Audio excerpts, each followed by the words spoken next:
Okay, for those of you who are joining us on Facebook and YouTube, or those of you who are listening, I don't know if you'll be listening on podcasts, if you'll be even hearing this, just know that I am taking a stand for information, informed choice when it comes to breast implant illness. That doesn't mean that if you have implants, I'm telling you to take them out.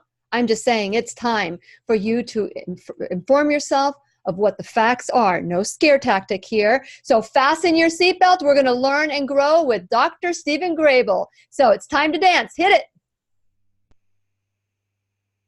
The Lillian McDermott Show. We love, we fear, bridges we burn, we make mistakes, then we live and learn. When life gets tough, and it seems like your best ain't good enough. If you're in need of hope, you know where I'll be right here, right here. And when you need a friend, you can count on me. I'll be right here, waiting for you.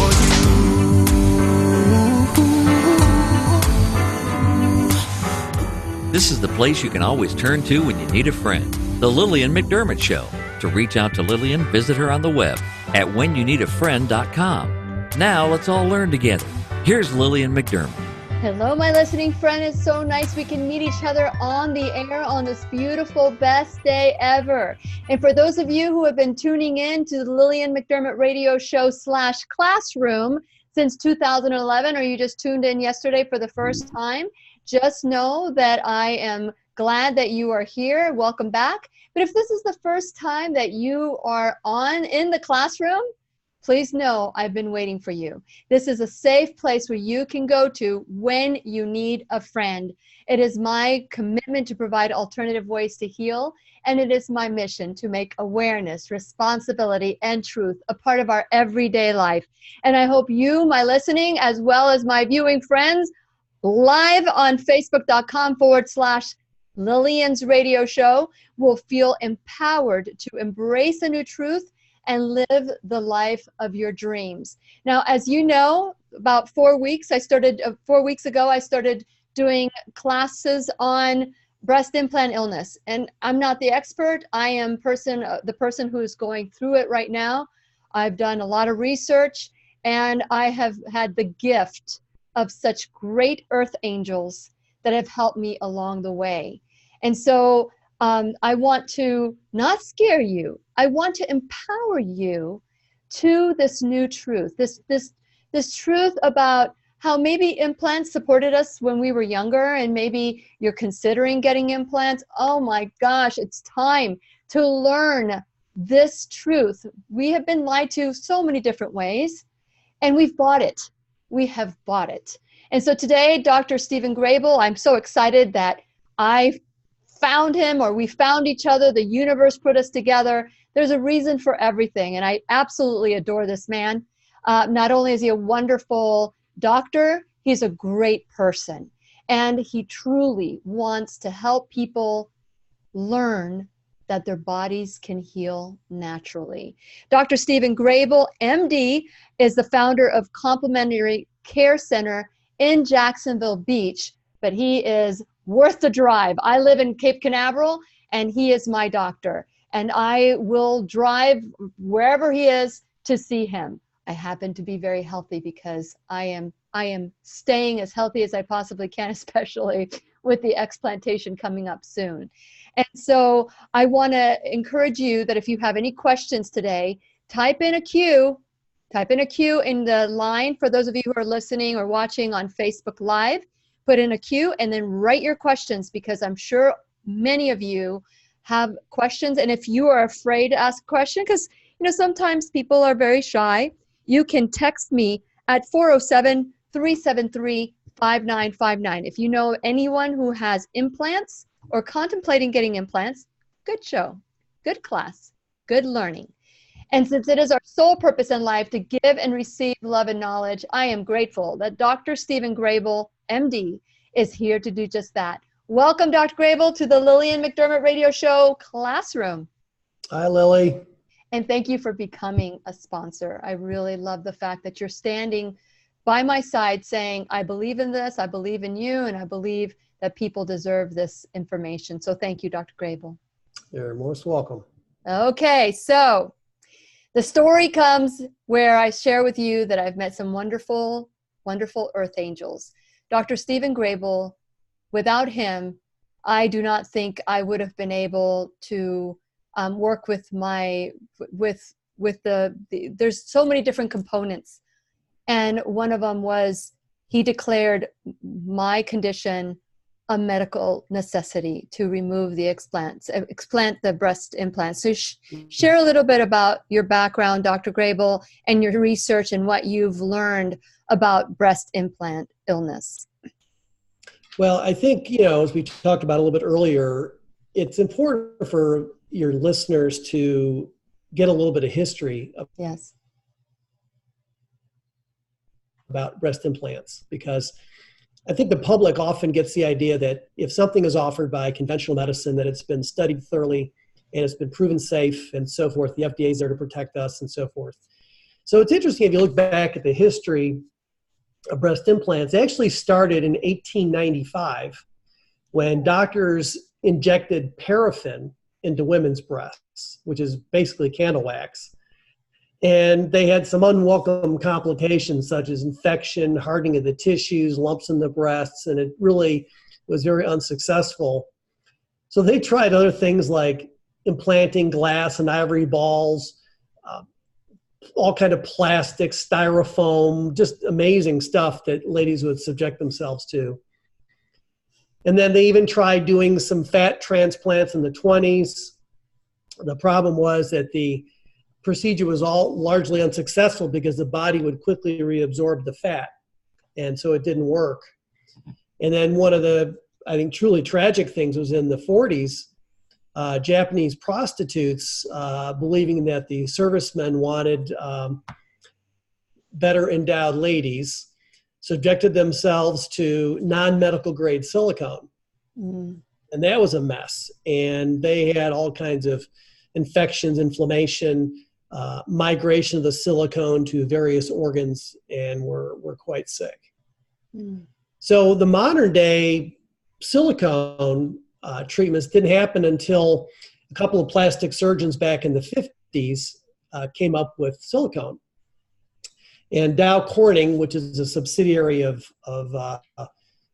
Dow Chemical, sponsored these surgeons.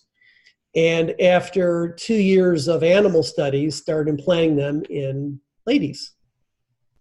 And so the first patient, let me get my little thing here so I can stay on track. 2 years. While you're looking for that, 2 years of animal studies.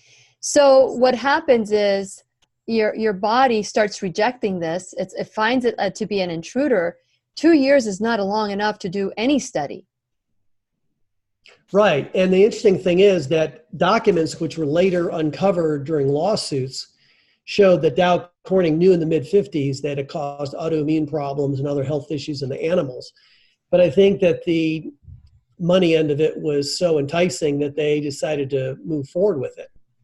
So 1962, Timmy Lee Jean Lindsay, 30-year-old mother of 6, was the first one to be implanted.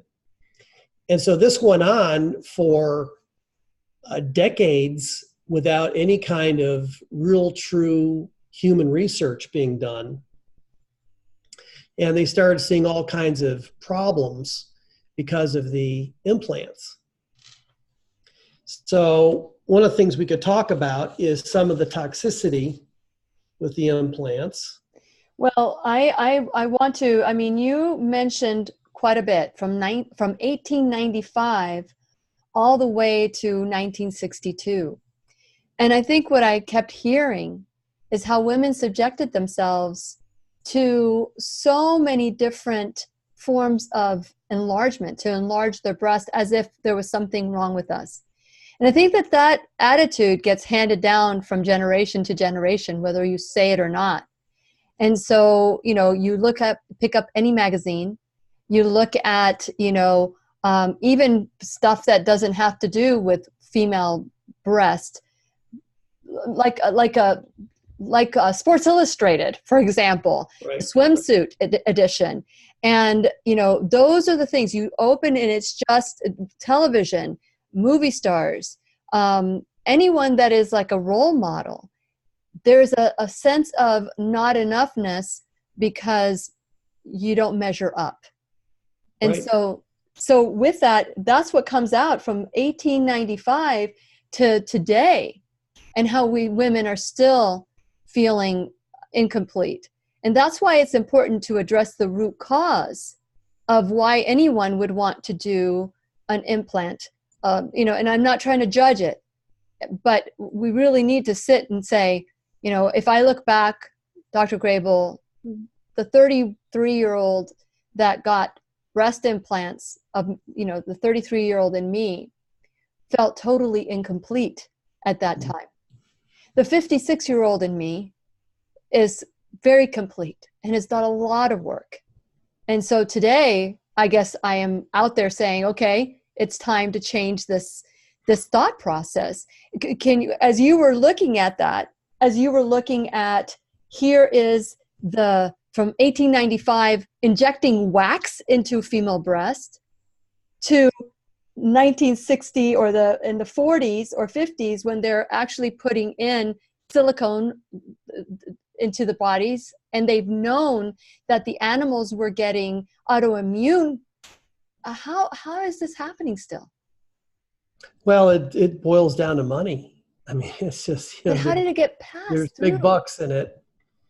Well, I don't know if I told you, Lillian, I'm writing a book called Ethical Capitalism, and I'm working on that. It's a tedious process. But, I think that's the whole thing is that, companies need to do the right thing. And we all know what the right thing is. And I think that's the problem. And people think that, for example, the FDA is there to protect them. And there's a lot of corruption. I don't know if I ever told you this. This kind of interesting story. I had a new patient in, and I was going on in one of my little diatribes about the FDA, and he says to me, "Well, I used to work for the FDA." Okay, insert foot in mouth. And he said, no, he stopped me. He said, everything you're saying is true, and I'm thinking of writing a book on this. Wow. So the bottom line is that people need to get themselves educated.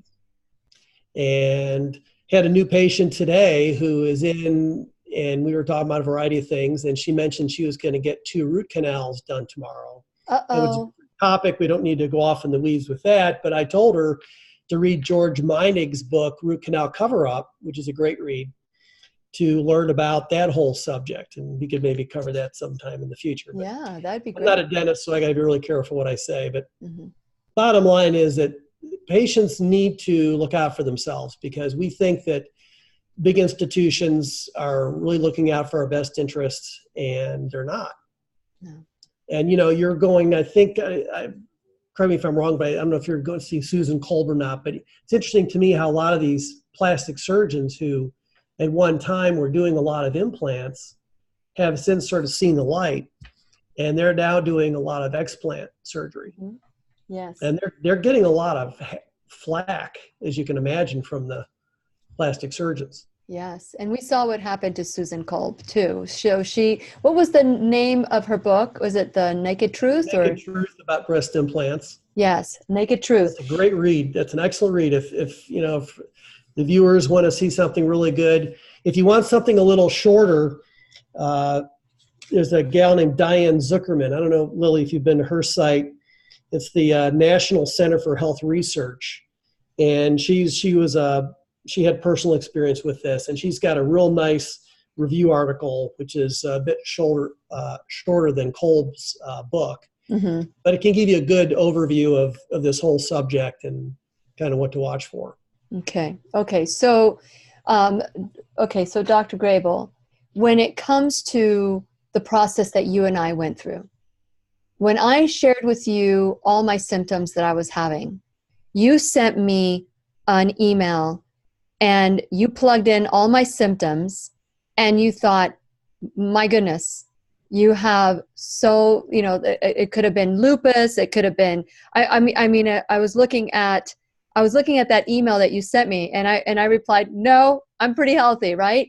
It was like MS, lupus. I'm trying to think where I've got it all, the different things that it said that it was fatigue.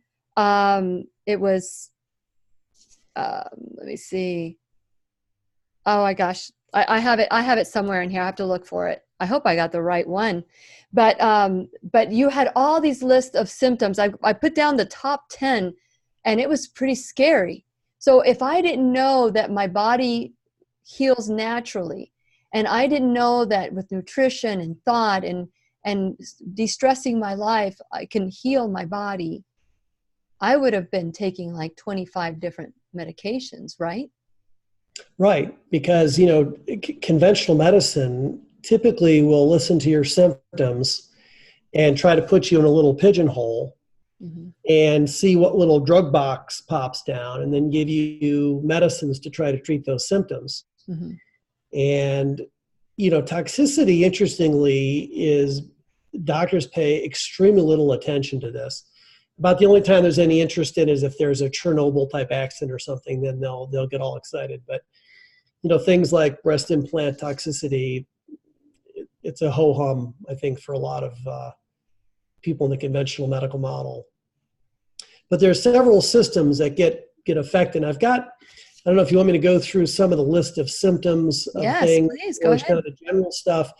This was actually from Dr. Cole, from her book, that she began to experience fatigue. That's a common thing with it, because when your immune system is fighting a perceived invader, that can cause you to get very tired. Frequent incident of sinus infection, so it's affecting the immune system, and so you can see fevers, you can see all kinds of getting sick easier. She had a lot of periodontal disease. It can affect the gastrointestinal tract, so you can have constipation, diarrhea, all kinds of GI problems. It can affect the skin. It can affect the nervous system, numbness, tingling. Doctors might think you have MS. So when you look at this particular problem, it's almost like there's almost any symptom could fall under this category. So you have to kind of look at the whole constellation to come up with a good idea about what's going on. Yeah. And I have a theory, Dr. Grable, that a lot of the women get sicker because the doctors don't understand, breast implant illness, and they start writing prescriptions. And these prescriptions end up causing more harm to the individuals. So how did you know not to move forward with the MS or the lupus or the autoimmune disorders or whatever it is? How did you know not to prescribe something for me?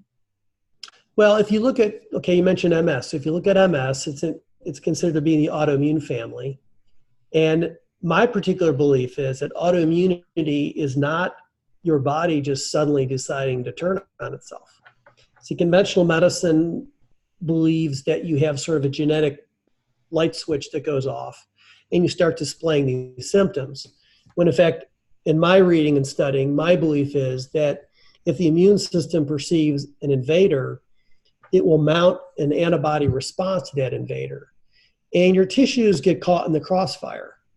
Kind of like if you were going after some terrorists and they were standing in a group of tourists and you just started firing machine gun fire at the terrorists, you're going to nail some of the tourists that are in the mix. So MS, in my opinion, is sort of like saying your diagnosis is fatigue. There's certainly, they use steroids and things for it, but to me, the important thing is try to get to the underlying problem, find out what might be triggering your body to act like this. Absolutely. Then we got to talking about your implants and so forth, and then as I began to look at and study them more, I thought this really fits with your picture. Yeah. Because I remember I was looking at that email and I was looking at all the things. It's called Isabel, right? Can you share a little bit what Isabel is? Isabel is a supercomputer that I pay a yearly fee to use. And It's interesting how we give these computers genders. So they gave her a female gender. Yeah, and I'm sure she has big boobs. So just saying. I'm gonna make flat-chested women the new double D. So here we go. There you go. So yeah, it's pretty cool. There you put in the symptoms, age and gender, and there are 2 genders, by the way. I know I'm stepping on some toes, but you put in the gender and and then you put the list of symptoms, and you could put in a couple or you could put in 50, and the computer will go through and comb the literature and give you what's called a differential. It'll give you a list of possibilities. And I've just find it pretty helpful, especially in cases where if I have a patient who's a little bit challenging, I'm not quite sure what's going on, that can be very helpful with them. Prior to me learning about breast implant illness, I wouldn't have been as, like when you sent me that email and you were sending me all what Isabella thought. Isabel, is it Isabel or Isabella? Isabel. What Isabel thought of me. And I said, or it could be implants, right? Yeah. And so it's like, okay, by then I'm just like so convinced. It was a very tough decision for me to make. So then I scheduled time to meet with you. So anyone who is watching today or later on, Dr. Stephen Grable is in Jacksonville Beach area. So if you're in Florida, or if you want to drive, get a group of your friends, because one of your girlfriends gets a breast augmentation, they all get breast augmentation, because everybody's like a party. And I shared with you, Dr. Grable, that when I got my breast implants, I was like girls gone wild. Woo! I was sharing those with everybody. And so I was very happy about it. Lily, but anyway. You missed it. Yeah, now it's going to be a totally different scenario. And so instead of girls gone wild, it's girls gone sane. So I just finally, it's like, okay, even though for the last, I would say 7 years, it's been a journey to feeling complete and whole, spirit, mind, and body. I still was thinking, I remember thinking, okay, this could be breast implant illness. Well, not me. I had to look at this as research for the classroom.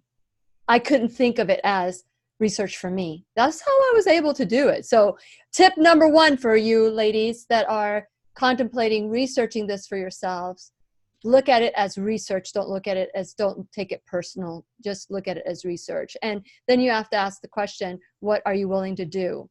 So what are you willing to do for good health? So as you and I get past this, let's go with, because I'm healthy, right? I'm healthy. All my results say I'm healthy, right? All my blood work said I'm healthy.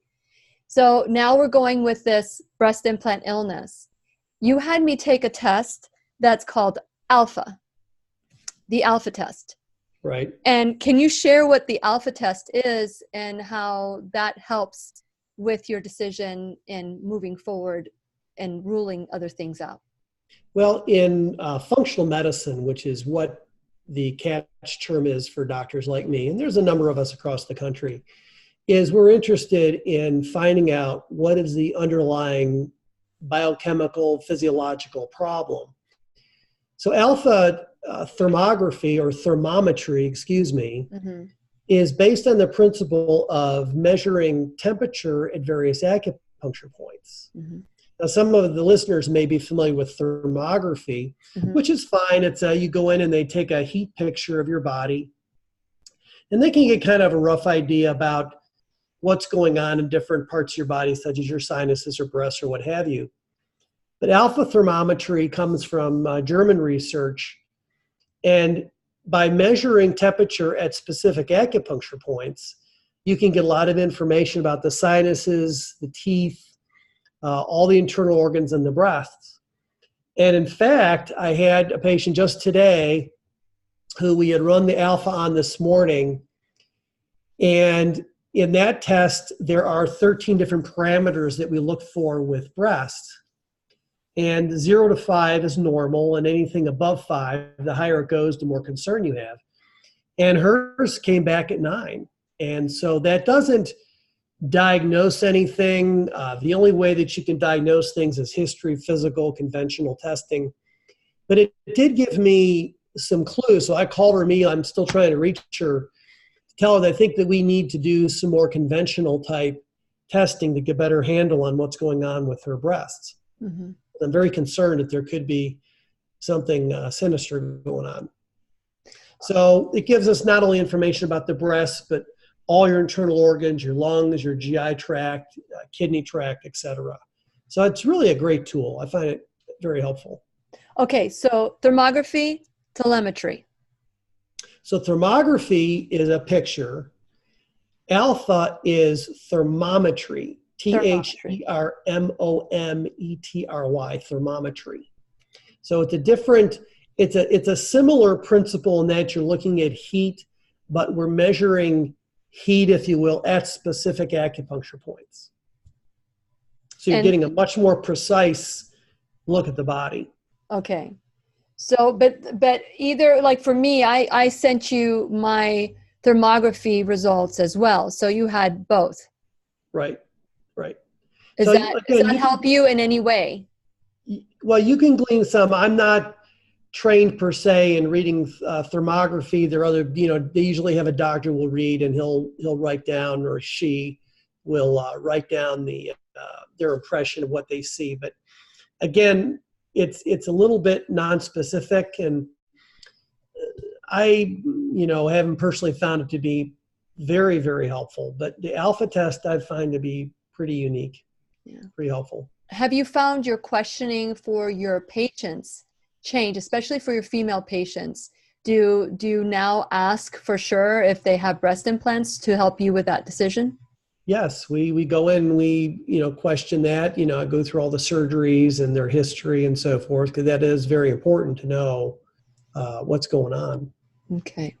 And so as you're doing your research, share what else we need to know about breast implant illness, Dr. Grable.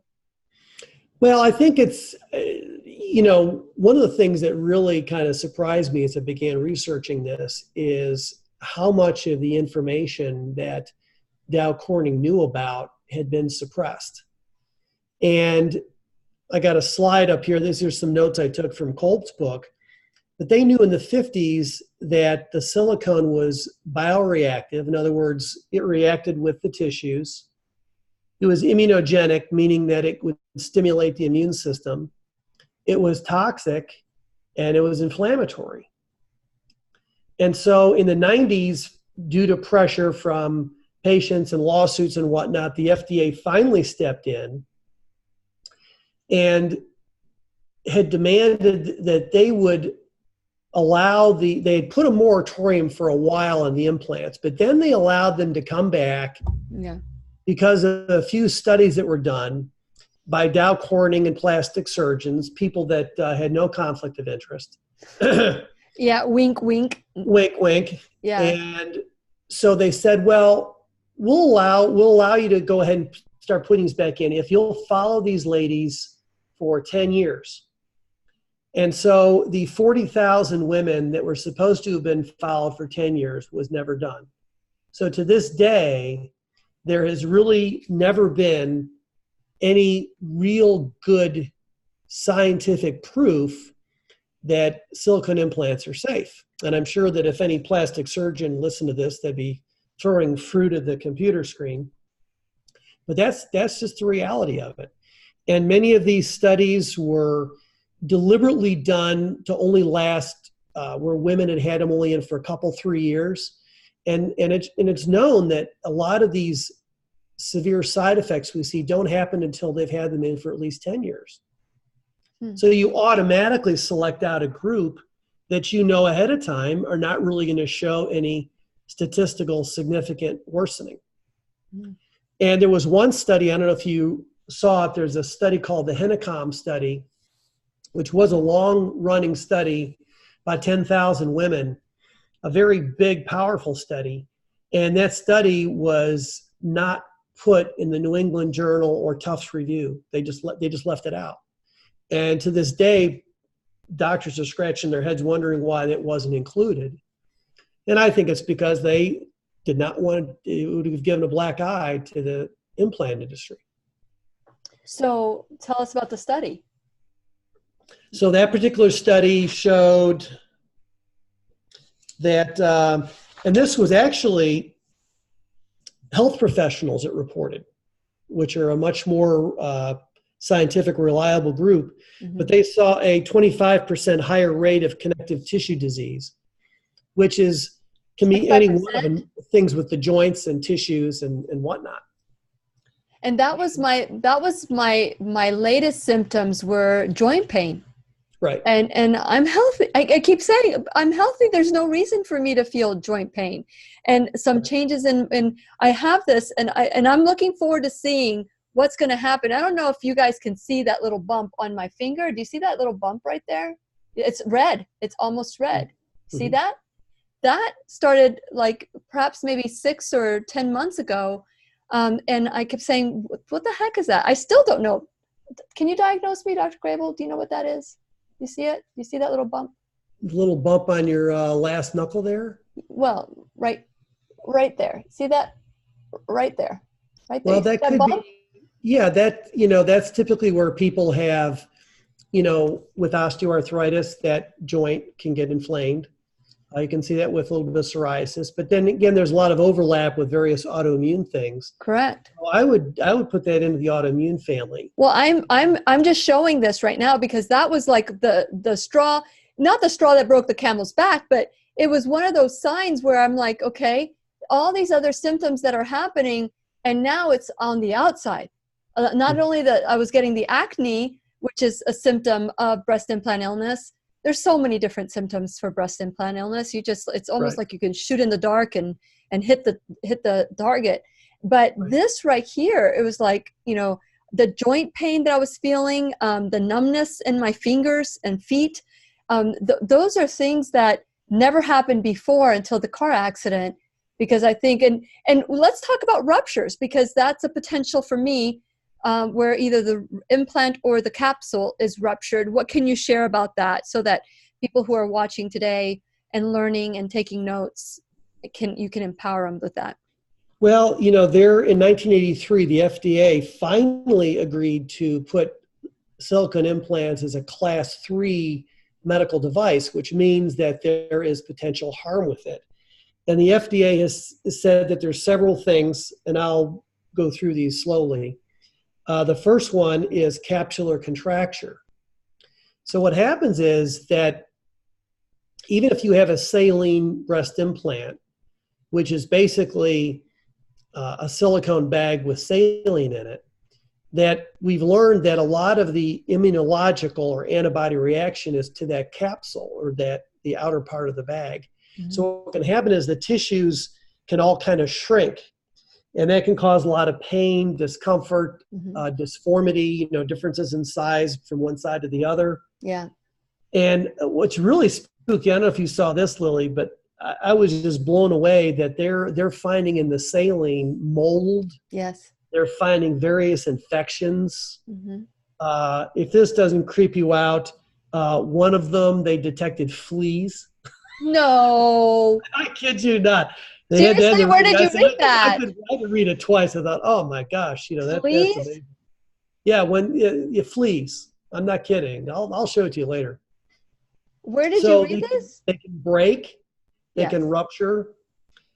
And the problem with silicone, and I don't know if you want me to share Lee Cowden's story. I know you know the story of that one gal. He was the one that told me at the beginning of the year because he read my real quick summary of this because it's a really powerful story. Yeah. Lee's one of my mentors, and he's a really gifted MD, and had this lady who had a very horrible autoimmune condition, who later went on and developed a very severe bone marrow cancer. She died 3 times in the hospital, got 67 units of blood, basically sent home to die, and found her way to Lee.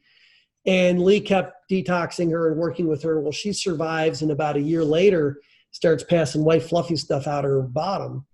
And they sent it to the lab, and it was her silicone.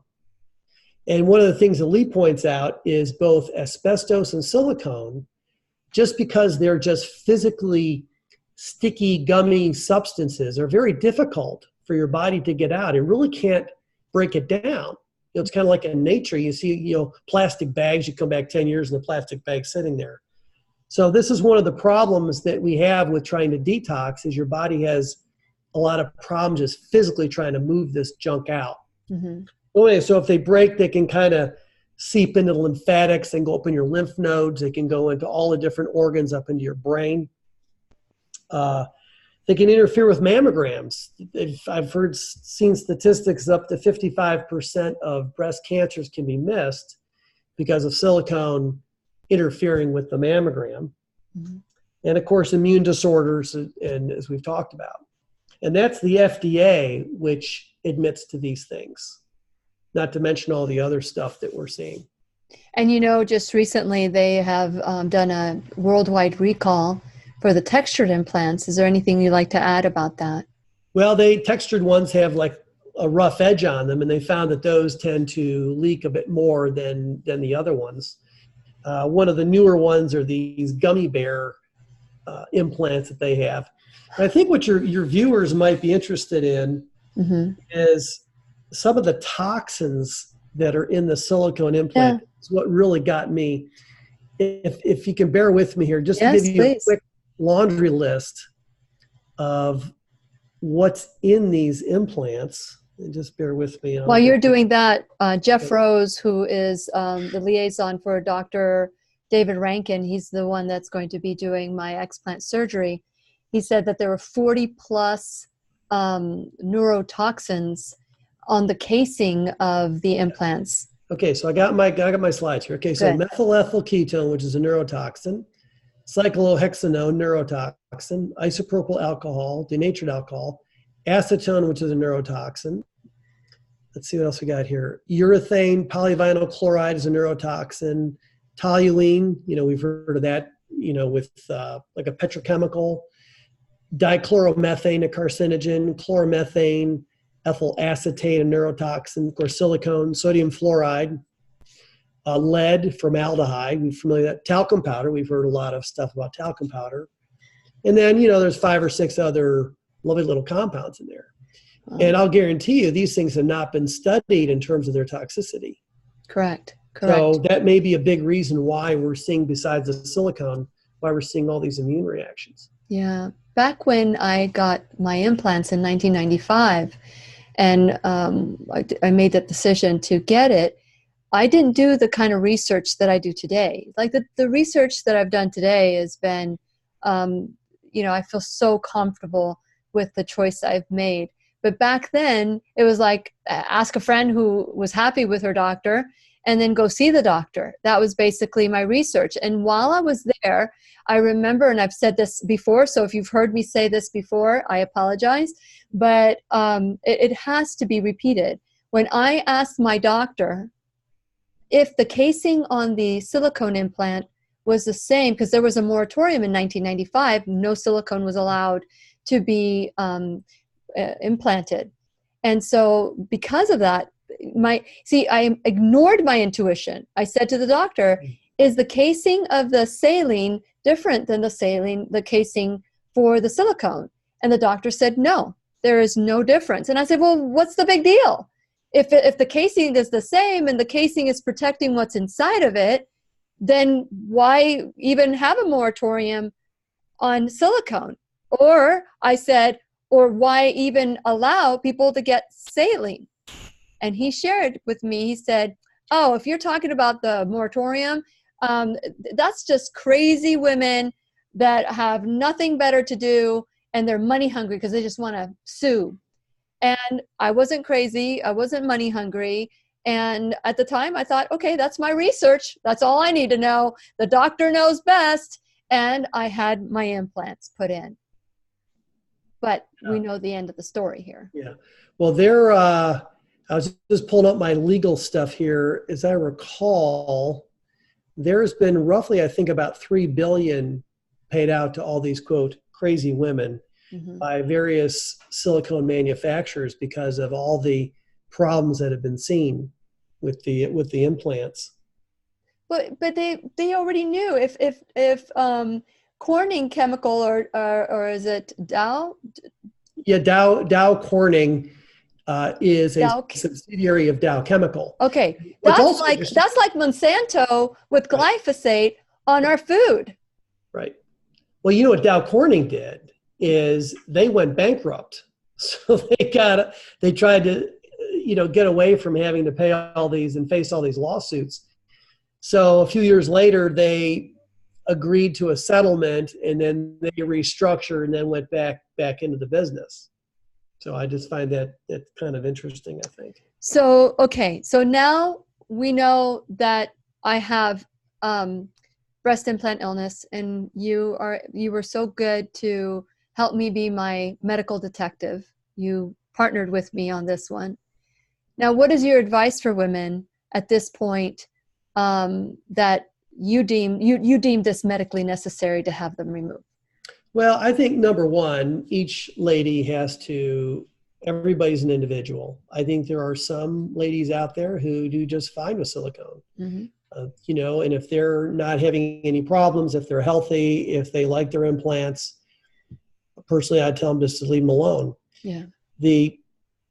But if they're having any, mystery illnesses, if they're having any of these things we've talked about, I think they should, talk to a physician like me and really have a conversation about what might be really going on here and get that investigated. I think what we can do before we run out of time is maybe go through a little bit of maybe some of the treatment stuff as well. Yes, let's do that. It's just, it's always an individual decision with these things. And as I tell my patients, I say, I'm a coach, and my job is just to try to provide information. And what my patient does with that information, I support. Mm-hmm. So like, for example, this lady today with the root canal business, I said, I want you to read and study, and whatever you decide to do, I support you. Mm-hmm. Because I think that too often in the past, doctors would kind of play God and say my way or the highway and this kind of thing. And I just don't think that's not the way I want to be treated. And so I think the main thing that I can do is try to educate as best as I can so they can make a truly informed choice. Mm-hmm. But that's what we're really talking about. I think up until now, women really have not been able to make an informed choice. Because they're told they're safe. I think there's a tremendous potential number of lawsuits out there because women probably haven't been given really a choice, really. And I wonder how many of these places are going to file bankruptcy just to restructure and do it all over again. Right. Yeah. Exactly. So let's just take a break here because I want to, again, I want you to know that this is major surgery for me. It's over 2 hours, and I'm bringing all of you into my personal life and sharing this so that nobody else, so that with what's happening with me, you'll be able to learn and grow with me.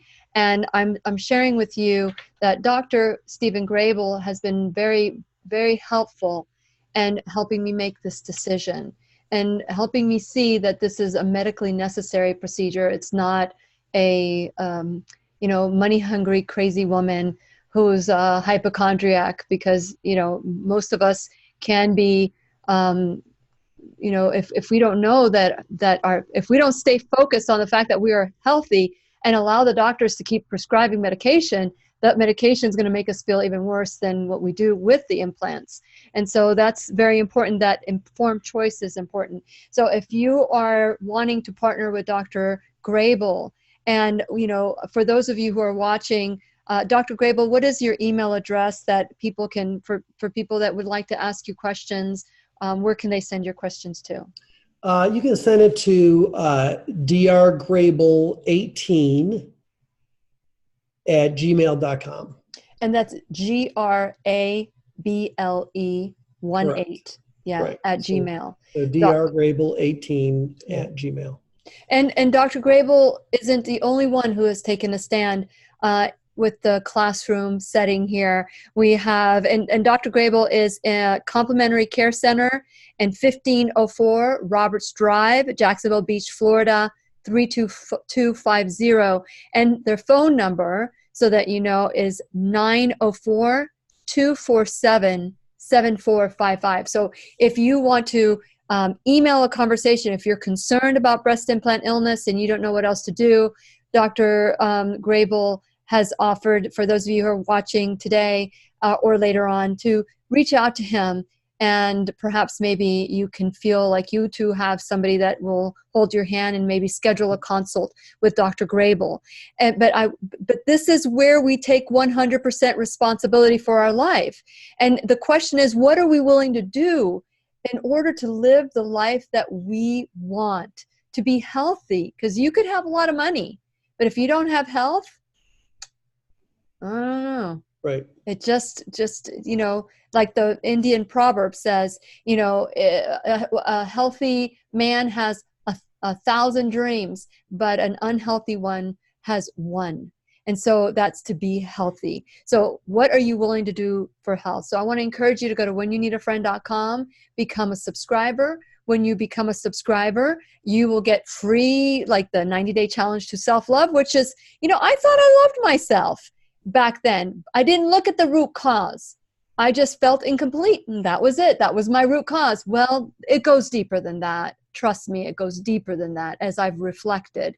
And if we could just get to the root cause, perhaps all these other things that we do to harm ourselves, and I want to address that with Dr. Grable, write a little note, the things that we do to insult our body, I want to discuss as well. But I want you to go to whenyounneedafriend.com, click onto all my icons, follow, like, share this information, help us grow the classroom. There's so many different ways that we can stand beside one another. Check out the sponsors page there at whenyounneedafriend.com, and look at Liberty Health Share. Go to libertyhealthshare.org. We have Keep Me Safe Organics, organic makeup and skin products. Dr. Grable talked about paraffins that were like wax that they were injecting in the breast back in the 40s. So that's just, in 1895. So, we're still putting it on our skin, and it's still harmful for our body, whether it's in or over our body. So Keep Me Safe Organics, get 10% off your entire purchase. First Alternative Care, 24/7, non-urgent care, dermatology, family practice, and 3 hours of behavioral health counseling a year for $45 a month for your entire household. We've got Dr. Stephen Grable, as we said, standing by the Lillian McDermott radio show classroom, Ross Clark of the pharmacy in Merritt Island, and Live Longer Medical. Live Longer Medical has an event, so if you're in the Brevard County area, you're welcome to join us on Thursday, August 15th. Okay, so with that in mind, please help us grow. And for those of you who are watching and you too want to become a sponsor, you can become an enrolled student in the classroom. So Dr. Grable, I want to thank you so much for being a part of giving this informed choice. So let's talk about the root cause, Dr. Grable, and why we're doing this. Well, I'm sure there is a genetic component that we'll figure out eventually, that some ladies are just more predisposed to these problems. Mm-hmm. The thing you always start with is diet. Mm-hmm. And so there's lots, we've talked about this on previous shows, and there's lots of debate about what's the proper thing to eat. And I've read a stack of books 3 feet high on nutrition, and I'm convinced that I like to try to keep it simple. So spend the money for organic. I know it's more expensive, but it's really worth it. And eat primarily fruits, greens, and vegetables. And there are tons of recipe books out there that it's really not difficult. For myself, what I do is I have 2 different smoothies that I alternate in the morning, and then I usually have either apples with almond butter or salad for lunch, and then an entree for supper, steamed vegetable. So, and you don't have to be a strict vegan or vegetarian, but I think that if we can cut back a little bit on the animal products, I think that can be very helpful to reduce a lot of toxins. I was talking to a lab today about dioxins, because a patient had asked about dioxins. And he was talking about how dioxins, a lot of these chemicals are stored in the fat. And so they really don't occur in the plants per se. But when you eat an animal, you're actually ingesting what that animal has accumulated over time. So if you tend to be on the more carnivore side, just have meat. If you feel like you have meat, make sure it's clean, organic. But primarily fruits, greens, and vegetables. That could be huge, just that alone. And let's talk about other ways to detox the body. Let's say like after my explantation surgery, what are we going to do to get my body back to optimal health? Well, you have your liver as your main detox organ. So what I would recommend for you is the 9-day liver detox. And it's more than what we can go into right at the moment. But if any of your listeners are interested in that, just send me an email. I'll be happy to forward it to them. And that's drgrable18@gmail.com. drgrable18@gmail. And I did this, and I tell you about it, day 3, I could feel a shift. Really? The whole idea is the very low fat eating, a lot of asparagus, a lot of apples, interestingly. Asparagus and apples are very good for your liver. Green apples or red apples? Any kind of apple. Really? Okay. Yeah, any kind of apple. I'm in. And so these can really help your liver to get decongested, because your liver is performing over 2,000 functions, and it can get really sort of clogged up. I'll give you a little tip to the listeners is every morning have the juice of a lemon or a lime. You put it in water, and you have that before you have your breakfast, and that can help to decongest your liver. And then we work on the 5 emunctories: your skin, lymph, lung, pee, and poop. So, just get out, sweat in the sun. Just get outside. You've got a free infrared lamp up in the sky. If you can afford an infrared sauna, terrific.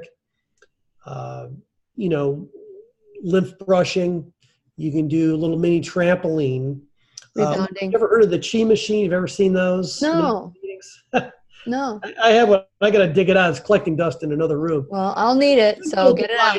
It's a little device that you put your feet in, and it just kind of goes side to side like this. You're kind of like a fish. And it can really help to get the lymphatic system stimulated. Okay. Which is a circulatory system just under the skin. And you can look that up. It's CHI. They're probably a couple $100 now, but I think that's a reasonably good investment. Okay. So these are just a few things that can kind of get people started on, getting their bodies detoxed and feeling better. What about chelation, Dr. Grable? Because I know you offer chelation. Yes, we do IV chelation where we use EDTA, and that pulls out heavy metals, which we all have, such as arsenic, lead, tin, that sort of thing. And it also helps to get rid of biofilms, which are caused by organisms, and can help with the circulation. So that's a great way to detoxify. Also, people, if they have any concern about their circulatory systems, that's a great treatment for that. Very good. Okay, so I want to remind all of you, Dr. Stephen Grable is he's the founder of Complementary Care Center, and they are in Jacksonville Beach, Florida. Worth the drive, worth the travel. If you live overseas, worth the drive or worth the travel to come see Dr. Stephen Grable, because it's more than just an MD. He's thinking outside the box, functionally and holistically, and complementary as well. So is there anything we'd like to add before we go into our private group? So if those of you who have questions for Dr. Grable, you can ask now. And for those of you who are listening on podcasts, you can always join us, and also watching on YouTube later on, you can always join us live at Lillian's radio show. Is there any last minute words of comfort, Dr. Grable, as we go into learning more about this breast implant illness? I just think in general, be your own advocate. Mm-hmm. I think that's the best advice I can give people, because again, we trust that different agencies, doctors, and so forth are looking out for our best interest. Sometimes they do, sometimes they don't, but no one cares about you like you. And I think it's important for you to read, study, etc. Yeah, well, no one cares more for you than you, hopefully, because a lot of us do not love ourselves, and that's so important. We need to love ourselves and get to fall in love with who we are, with flaws and all. Dr. Stephen Grable, thank you so much for partnering with me as my medical detective. I am so grateful to you. Please remember, we're in this together. I'll be right here waiting for you. This is Lillian McDermott and Dr. Stephen Grable wishing you love, peace, joy, and unexpected abundance. Make it the best day ever. Woo. Yeah. Here we go. The opinions and advice expressed on the Lillian McDermott radio show are intended for the individual callers and guests on the program and are presented to our wider audience solely for general educational purposes. Please act responsibly and consult personally with your own medical, psychological, or nutritional expert before taking any steps to improve your life. Okay, so for those of you who are hanging on, if you have any questions about this, because this is a tough subject, we're talking about women's breasts. Now, did you ever think you'd spend so much time looking at when you looked at an implanted breast, did you think anything of it before, Dr. Grable? Oh, well, I was under the assumption that they were totally inert, that, they had been well proven to be safe. And it wasn't until I really started looking into this that I realized that, what really is going on out there. Mm-hmm. And it's pretty spooky. It is spooky. It is spooky. And I think that we need to stop serving that perception. Like you said, women have to take on a different role, and we need to reframe our brain that we are complete just the way we are. We are enough just the way we are. And, I said that so many times in the past, and I believe it with my whole heart, but there's certain limitations that we have. Like I've said, if you look at the word belief, there is L-I-E in the center of our belief, in the word belief. And so many of us have this lie that we've fed ourselves our whole entire life. And so that's the question. I think that that's the way to discover the root cause. What is at the center? Is there a lie at the center of our belief, of your belief, that says I'm not enough because I don't look like a Playboy, model, or, so we've got to stop this nonsense. What can you say about that, Dr. Grable?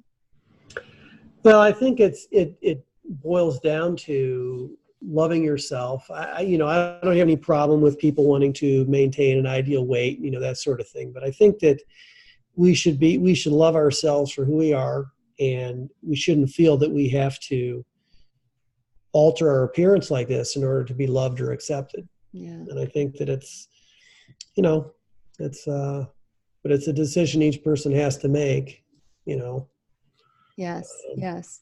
And I want to thank all of you who have joined today, especially we have Ibrahim, you're from Jordan. I remember it's been a while since I've seen you in the classroom, so welcome back to the classroom. And for those of you who are watching that you've watched on facebook.com/Lillian's radio show, I'd love to hear your thoughts on this and share where you're from and where you're watching from. And hopefully you'll be able to think of some people that perhaps maybe have had implants. Because this is the thing, Dr. Grable, have you, with women that come to you with all these different symptoms, has that completely, knowing now about breast implant illness, and I know you've known for it a while, but knowing about breast implant illness, does that help you look at dis-ease differently? Do you target that? Absolutely. You have to think about that, because it's it's a foreign body, in our system. And, we learn more and more. I was at a meeting about 10 months ago where Dr. Grable, who is a dentist, presented data that, you were at the meeting. Remember that? That's where we met. Yeah. They're finding titanium particles in people's bodies from the implants. We used to think of titanium as being completely inert and solid and so forth. And then you start wondering, my goodness, what else can start breaking down and causing us problems? Mm-hmm. And I see titanium come up on my Sire machine all the time, which is kind of interesting. Let's talk about the Asira machine, because with your Asira machine, it also said, it had some like little, little flags on for me when you, and explain what the Asira machine is too. Well, this is interesting technology. I stumbled on this about 18 years ago because, and what I explained to my patients is when I first started this journey almost 24 years ago now, I used to do a lot of organic acid tests and spit tests and stool tests. And they were okay, but they could get a little expensive, and the amount of useful clinical information was sort of marginal. So when I stumbled on this, this was developed by a German named Voll, Dr. Voll, V-O-L-L, back in the 50s. And what Voll discovered was that when you measured electrical resistance at various acupuncture points, you could get a lot of information about what was going on in the body. Mm-hmm. It's sort of like the acupuncture system, like a window. So it's sort of similar to that alpha test I was telling you about, but this measures electrical resistance rather than temperature. And so in the machine are thousands and thousands of frequency signatures for bacteria, viruses, toxins, nutritionals, et cetera. Mm-hmm. When there's a match, the body gives a galvanic skin response that can be picked up by the machine. And I'll tell you, it's spooky, some of the stuff that we find with this. Yeah. So you can run about 5,000 tests in about 2-3 minutes. And I've just found it to be invaluable in helping me to understand what's going on at the deeper levels of the body. Yeah. It's kind of like a detective game, it gives you clues. Clue. Yes. But so I always tell people, look, it doesn't diagnose anything. You have to be really careful the terms you use. Diagnosis is made by history, physical, lab, but it can provide you clues, help to guide you in various directions with a patient and how to best help them. Yeah. And, you helped me try to find, lab work that would look at silicone in the body. And, we found a group called Elisa Act and Dr. Russell Jaffe, who I had a long conversation with him. It's going to be an interesting show / classroom with Dr.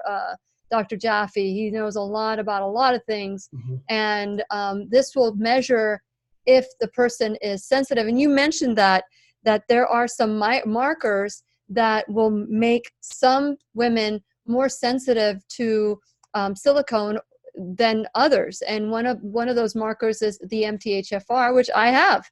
So if I would have had this, I think that before anybody gets implants, now that we know what we know, that anytime anybody gets implants or any foreign object, because can't we reject any other, like pacemakers and heart valves and the body can reject somebody else's DNA. Sure. Right?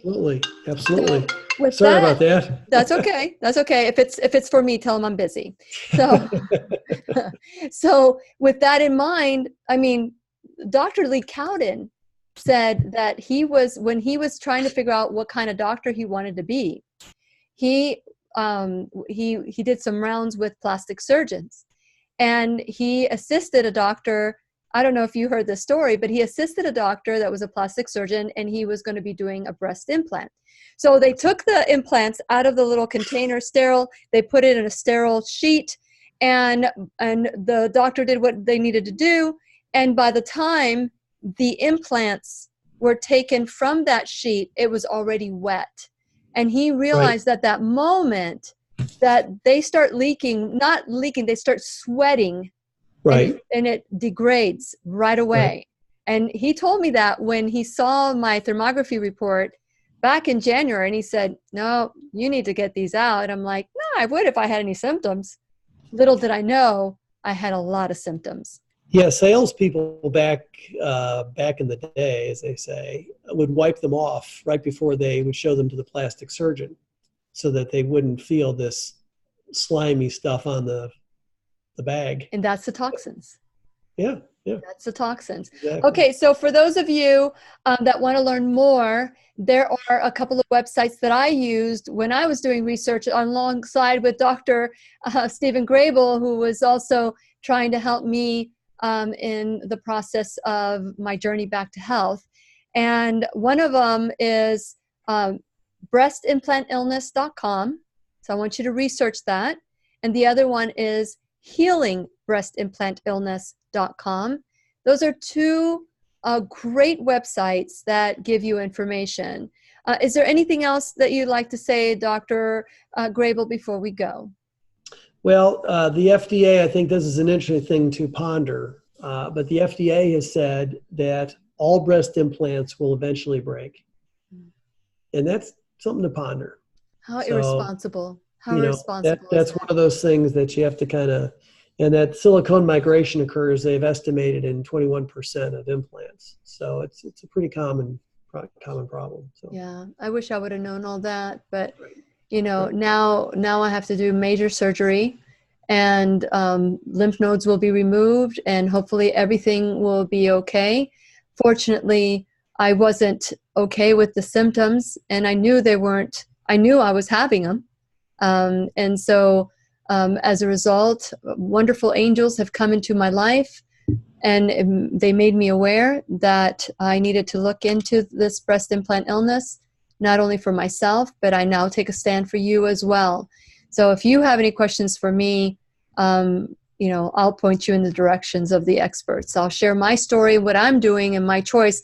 But I'm not saying that if you have an implant, you need to take them out. I'm just saying research it and consider the possibility that some of the symptoms you might have, even if they're a thyroid condition, which I did get, a thyroid condition or some form of autoimmune condition that most doctors treat for with medication, that it could be your implants. And so for now, that's all we can say. Don't go out ripping them out. And there is a particular type of surgeon, they're called microsurgeons, that you must go to. Make sure that when you go to healingbreastimplantillness.com, you go to the explantation experts. So, and it'll tell you if they're highly recommended or if they're recommended. This is people giving constructive or not so good feedback about the surgeon that they've gone to. And it's very, very detailed surgery. So you can't just go to someone that does plastic surgery. It has to be someone who's an expert. And Dr. David Rankin, by the way, Dr. Grable, I didn't tell you this. Dr. David Rankin, who's going to be doing my explant surgery, he has taken a stand, and many doctors are following with alongside. He will no longer do implantations. He will only do explantation. That's it. Good. Yeah. So there's some doctors, wonderful doctors like you out there, who are taking a stand and saying, not under my watch. Not under my watch. So thank you, Dr. Grable, for everything that you do to help us heal as naturally as we possibly can, and making us aware that our bodies can heal. You're more than welcome.